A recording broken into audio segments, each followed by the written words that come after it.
Indonesia, Salam Nusantara dari Sabang sampai Maroko, dari Medan sampai Pulau Rote. Mantalah iman kita, mantalah kasih kita, mantalah pengharapan kita tentunya dalam Yesus Kristus menjadi Tuhan dan Juru Selamat kita dan Juru Selamat dunia. Jangan katakan bahwa Yesus bukan Tuhan, jangan katakan pula bahwa Yesus bukan Juru Selamat. Dia adalah Tuhan, dia adalah Juru Selamat. Kalau engkau percaya, engkau akan diselamatkan. Engkau tidak percaya, engkau akan dihukum. Yohanes 3 ayat 36. Dan juga Yesus sudah berkata dalam Yohanes 14 ayat yang ke-6, Akulah jalan dan kebenaran dan hidup, tiada seorang sampai kepada Allah kalau tidak melalui aku. Dan Petrus mengatakan dalam Kisah 4 ayat 12, dan keselamatan tidak ada dalam siapapun juga selain dalam Dia Yesus Kristus, karena di bawah kolong langit tidak ada nama lain yang diberikan kepada manusia yang olehnya kita diselamatkan. Dan Paulus dalam Kisah 16 ayat 31, percayalah kepada Tuhan Yesus Kristus, maka engkau dan seisi rumahmu, maka engkau akan selamat, engkau dan seisi rumahmu. Mantap! Dan saya mengucapkan selamat pagi bagi kita. Semoga kekuatan Tuhan, kekuatan firman, kekuatan Roh Kudus, kekuatan doa, kekuatan iman akan terus menyertai kita dalam perjalanan kehidupan ini. Dan damai sejahtera Allah yang melampaui segala akal akan melihara hati dan pikiran kita mulai saat ini sampai selama-lamanya. Puji nama Tuhan. Sebelum kita mendengarkan firman Allah, izinkan saya berdoa bagi kita semuanya. Terima kasih Tuhan, kiranya Tuhan memberkati audiens kami dengan segala berkat Allah, berkat surgawi itu Tuhan Bapa di surga, sehingga kami akan terus hidup bermegah di dalam Kristus, hidup dalam kebanggaan yang besar kepada Tuhan. Di dalam nama Yesus Kristus kami bersyukur dan kami berdoa, dan urapi hamba-Mu, urapi kami semua dalam nama Yesus. Amin. Puji nama Tuhan. Saya akan membacakan 3 ayat di dalam Filipi 3 ayat 7-9. Tetapi apa yang dahulu merupakan keuntungan bagiku, sekarang kuanggap rugi karena Kristus. Malahan segala sesuatu kuanggap rugi karena pengenalan dan akan Kristus Yesus Tuhanku, lebih mulia daripada semuanya. Oleh karena Dialah aku telah melepaskan semuanya itu dan menganggapnya sampah supaya aku memperoleh Kristus dan berada dalam Dia, bukan dengan kebenaranku sendiri karena mentaati hukum Taurat, melainkan dengan kebenaran karena kepercayaan kepada Kristus, yaitu kebenaran yang Allah anugerahkan berdasarkan kepercayaan. Puji nama Tuhan. Di sini tema kita adalah dasar kemegahan orang percaya. Ada kebanggaan, ada kemegahan sebagai orang-orang percaya kepada Kristus dalam kehidupan ini. Kita bangga karena kita sudah diselamatkan, kita bangga karena memiliki Tuhan yang Maha Kuasa. Kita bangga karena ada banyak hal. Dari ayat yang kita baca ini, maka saya mengajukan pertanyaan, apakah dasar kemegahan orang percaya? Dasar kemegahan orang percaya menurut Filipi 3:7-9 adalah yang pertama, pengenalan akan Kristus. Karena tidak semua orang dapat mengenal Kristus.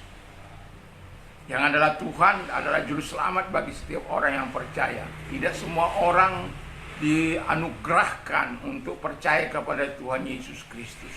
Dan itulah sebabnya sebagai orang yang percaya kepada Kristus, kita punya kebanggaan tersendiri karena kita punya Tuhan yang menciptakan langit dan bumi. Dia bukan Allah yang tidak dapat melakukan mujizat. Dia bukan Allah yang tidak dapat menunjukkan kuasanya di tengah-tengah manusia. Dimanapun Dia bisa menunjukkan kuasanya di tengah-tengah kehidupan manusia. Allah kita, Allah Israel, yang kita kenal dalam nama Yesus Kristus, adalah Allah yang menciptakan langit dan bumi. Kita layak, kita patut berbangga punya Allah yang seperti itu. Saya mengatakan, seringkali saya mengatakan bahwa Allah kita itu adalah Allah di dalam Kristus Yesus yang omnipotent, yang maha kuasa, yang omniscience, yang maha tahu dan maha omnipresent dan maha hadir. Sehingga dimanapun engkau berada, Dia selalu hadir. Dia selalu mengetahui keberadaanmu. Dia selalu mengetahui isi hatimu dan pikiranmu. Dia selalu mengetahui keadaanmu. Dan ketika engkau mengalami masa-masa yang sulit, Dia punya kuasa untuk melepaskan engkau dari segala keberadaan, dari segala kesulitanmu. Karena apa? Tuhan mau menolong engkau, menyatakan segala kuat kuasanya dalam kehidupan orang yang percaya kepadanya. Dan itu sebabnya Paulus merasakan bahwa Pengenalan akan Kristus itu adalah suatu kebanggaan yang besar. Dan harapan saya kita sebagai orang percaya yang mengiring Yesus pada akhir zaman ini, biarlah Kristus menjadi kebanggaan kita juga, menjadi kebanggaan lahir batin kita, sehingga sukacita kita dapat pertunjukkan di tengah-tengah dunia yang panah ini. Dan saya mau katakan sekali lagi, kasih Tuhan cukup bagi kita, keselamatan Tuhan cukup bagi kita, dan segala kebaikan cukup bagi kita. Dan itu sebabnya sebagai orang yang percaya kepada Tuhan Yesus Kristus, biarkan kita hidup untuk menikmati kasih dan kuasa-Nya, dan biarkan kita hidup memiliki kebanggaan tersendiri, kemegahan tersendiri terhadap Yesus Kristus yang menjadi Tuhan dan Juru Selamat kita. Yang kedua, kata firman Allah, memperoleh Kristus dan hidup di dalamnya. 8b saya bacakan dulu. Dan karena dialah aku telah melepaskan semuanya itu dan menganggap sampah supaya aku memperoleh Kristus. Artinya Kristus diam dalam hati kita, dalam kehidupan kita, dalam pikiran kita, sehingga yang menguasai, yang merajai hati dan pikiran kita adalah Tuhan. Makanya di dalam 2 Korintus, kepada jemaat di Korintus, dalam 2 Korintus 5 ayat 7, Paulus mengatakan, barang siapa ada di dalam Kristus, ia adalah ciptaan baru. Yang lama sudah berlalu, sesungguhnya yang baru sudah datang. Artinya bahwa Yesus berdiam dalam hidup kita untuk menciptakan kita menjadi ciptaan baru, untuk menciptakan rohani kita yang tadinya tidak menyenangi Tuhan, yang tadinya tidak suka berdoa, yang tadinya tidak suka membaca firman Allah, yang tadinya tidak suka berdoa dan berpuasa. Saat ini kita menjadi suka apa yang disukai oleh Tuhan. Kita mencari perkenanan Allah di tengah-tengah dunia ini. Karena apa? Kita telah memperoleh Kristus yang hidup di dalam kita dan kita hidup di dalamnya. Wah, sesuatu yang sangat luar biasa. Dan itulah sebabnya saya mengatakan dengan tulus hati kepada kita, baiklah yang kita yang sudah memperoleh Kristus itu hidup di dalam Dia. Karena banyak orang menjadi seteru salib Kristus.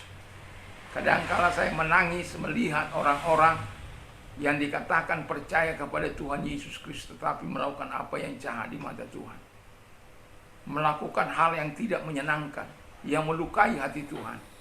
Dan sungguh menjadi sesuatu yang sangat prihatin di dalam kehidupan ini. Tapi sebagai orang yang percaya, saya mau katakan kepada kita sebagai orang percaya, mari kita yang sudah memperoleh Kristus dan biarkan Dia hidup di dalam hati kita, dalam pikiran kita, sehingga pikiran kita tidak melakukan hal-hal yang najis, hal-hal yang kotor, hal-hal yang pikiran kita melampaui batas. Kenapa? Dia hidup dalam kita dan Dia hadir dimanapun kita berada, dan Dia tahu apa yang kita perkatakan, Dia tahu apa yang kita pikirkan, Dia tahu apa yang belum kita ungkapkan. Dia tahu karena Dia yang Allah yang Maha Tahu. Dan Dia juga Allah Maha Kuasa ketika engkau mengalami kuasa Yesus itu. Dan ketika engkau susah, kuasanya mampu menolong engkau. Ketika engkau sakit, Tuhan Yesus mampu menyembuhkan engkau. Itu sebabnya sejak 1 Maret 1987 saya mau katakan bahwa saya memperoleh Kristus dan Kristus di dalam saya, dan saya senantiasa mengalami pertolongan yang daripada Tuhan. Apapun situasi apapun, saya ingin selalu mengandalkan Dia. Saya rindu terus mempercayakan kehidupan ini kepada Dia sebagai juru selamat kehidupan ini. Dan biarkan Dia yang kita telah peroleh dalam hidup kita, biarkan Dia ada juga dalam hati kita sehingga menguasai. Karena ketika kita ada dalam Kristus, kita adalah ciptaan baru. Ketika Dia ada di dalam kehidupan kita, sifat-sifat lama kita dibuang, sifat-sifat baru didatangkan, buah-buah roh didatangkan, buah-buah daging, iri, dengki, benci yang selama ini kita kuasai dan kita hidup dalamnya, kita oleh kemampuan dari Tuhan yang diam dalam kehidupan kita, disingkirkannya. Dan yang terakhir kata firman Allah, hidup dalam kebenaran Kristus yang dianugerahkan Allah. Haleluya. Aku bukan hidup karena kebenaranku. Aku bukan hidup karena kehebatanku, tapi aku hidup karena kebenaran Kristus yang dianugerahkan Allah kepada aku. Itu kira-kira yang diucapkan oleh Paulus. Dan harapan saya, kita semua juga mengatakan kita hidup bukan karena kebenaran kita, kita hidup karena Kristus. Itu sebabnya orang-orang yang punya roh agamawi itu kadang-kala tidak menyukai hal-hal seperti itu, karena kebenarannya adalah kebenarannya yang harus diperjuangkan. Kebenaran kita tidak ada, adalah kebenaran Kristus yang membenarkan kita oleh anugerah Allah, bukan karena kuat kita. Sebenarnya kita tidak layak hidup dalam kebenaran itu, karena kita berdosa, karena kita penuh dengan kejahatan. Lihat aja apa yang terjadi di Medan. Orang yang puasa, orang lain dibuat susah. Mengapa saya katakan orang lain? Saya puasa. Tapi saya mau menjaga toleransi itu. Saya tidak koar-koar kemana-mana. Saya tidak membangunkan orang jam 3 pagi. Tidak menyuruh orang makan jam 4 pagi. Tidak menyuruh berhenti. Karena apa? Dengan sendirinya, ketika kita melakukan atas nama Allah, Allah memberikan kemampuan khusus kepada kita. Saya memang tidak berbuka puasa. Dalam arti tidak berbuka, tidak sahur memang. Saya dimulai puasa mulai jam 12 sampai nanti ke jam 6 atau jam 7 baru saya buka. Selama 18 jam atau 19 jam lebih. Kadang-kala saya sudah mulai jam 10 atau jam 9 saya sudah mulai lagi puasa. Malam sampai nanti ke jam 6. Saya bersyukur, saya tidak minum. Saya tidak makan secuil pun. Ya memang secara fisik memang lemah. Tetapi yang mau saya katakan, menjaga toleransi itu penting. Jangan karena kita puasa, kita menyusahkan orang lain. Justru karena kita puasa, kita mendoakan orang lain supaya orang lain itu mendapatkan anugerah. Sebenarnya begitu. Tidak mempertontonkan kesucian kehidupan kita, tapi justru di tengah-tengah kehidupan kita sebagai orang yang percaya, kita berpuasa karena Allah. Ketika kita berpuasa karena Allah, kita akan membuka belenggu-belenggu kelaliman dalam hati kita. Bukan membuat belenggu kelaliman ada dalam hidup kita, tapi justru saya 5 pelaku mengatakan membuka pintu belenggu kelaliman itu untuk keluar dan memberkati orang-orang yang susah, memberikan hal-hal yang indah kepada mereka. Kalau beberapa waktu yang lalu saya berpuasa, di tahun yang lalu saya berpuasa, di tahun ini saya membuka di bulan 2 tanggal 5. Karena apa? Karena Tuhan. Saya ingin menjadi hamba Tuhan yang selalu siap ketika Tuhan harapkan atau ketika Tuhan perhadapkan sebuah pekerjaan yang cara ini hanya bisa diusir dengan berdoa dan berpuasa. Dan itulah sebabnya ketika kita hidup dalam kebenaran Kristus yang dianugerahkan Allah itu, kita tidak ada apa-apanya, nothing. Tapi Tuhan harus tampak dalam kehidupan kita. Tuhan harus nampak dalam setiap perbuatan kita, dalam perkataan kita, dalam tingkah laku kita. Kristus yang sudah menyelamatkan kita oleh anugerah Allah yang diberikan kepada kita, kita hidup di dalam kebenarannya. Semoga kebenaran itu akan membuat kita akan terus melakukan apa yang berkenan, apa yang baik, apa yang benar, apa yang mulia di hadapan Tuhan. Mari kita tunduk kepala dan kita berdoa. Terima kasih Bapa di surga, kiranya Tuhan menolong kami untuk tetap hidup di dalam anugerah-Mu, tetap hidup dalam kuasa-Mu, dalam nama Yesus Kristus.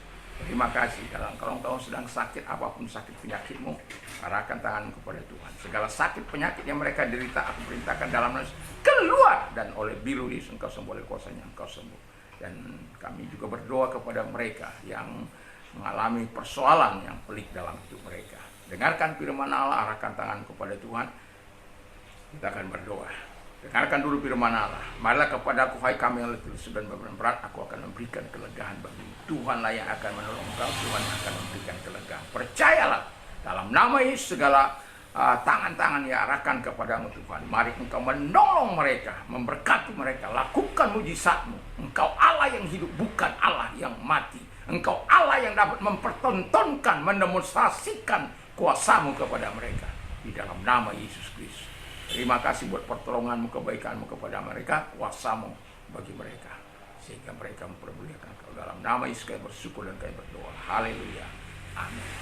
Kiranya Tuhan Yesus memberkati kita, dan biarkan kasih Tuhan terus memberkati setiap kita. Kalau kita memiliki beban berdonasi, ada nomor-nomor di bawah ini. Kiranya Tuhan Yesus memberkati kita. Mantap, mantap, mantap.